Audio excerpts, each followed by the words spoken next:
মনে পড়ে কি ভোর 6টায় ঘুম থেকে উঠে কিছু খেতে খেতে মক্তবে যাওয়া সেই দিনগুলি?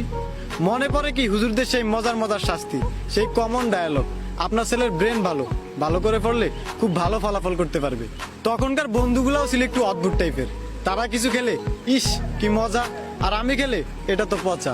1 টাকা দিয়ে 4টা চকলেট, নারকেলের আইসক্রিম, কটকটি, এগুলা ছিল স্কুল যাওয়ার যৌতুক। এখন তো ইচ্ছা করলেই যে কোনো ক্লাসে ভর্তি হওয়া যায়। আর তখন যোগ্যতা থাকলে বড় ওয়ান, আর না থাকলে ছোট ওয়ান। তখন ডিপ্রেশন ছিল 3-তে উঠলে 6টা বই, অন্যদিকে বড় ভাইদের চাপাবাজি। একবার 3-তে উঠো, তারপর বুঝবা পড়ালেখা কি জিনিস। তখন ক্লাস ফাঁকি মানে কি বুঝতাম না। মাঝে মধ্যে ক্লাসে পড়া না পারলে পেটে ব্যথা করতো আর কি। পায়খানা করতো কলম, আর যত দোষ পড়তো আমার উপর। আমি যেখানে যাই 4টাও আমার সাথে সাথে যায়। মানুষ কসম করে মিথ্যা কথা বলে না। কলেজে উঠলে পড়ালেখা নাই, ফলের দানা খেয়ে ফেললে পেটের ভিতরে গাছ ওঠে। এই মিথ্যা কথাগুলো তখন মনে প্রাণে বিশ্বাস করতাম। এলোমেলো এই লাইফের বেস্ট সময় ছিল মক্তব প্রাইমারি সেই দিনগুলো, যা এখন হাজার ইচ্ছা করলেও ফিরে পাওয়া সম্ভব না।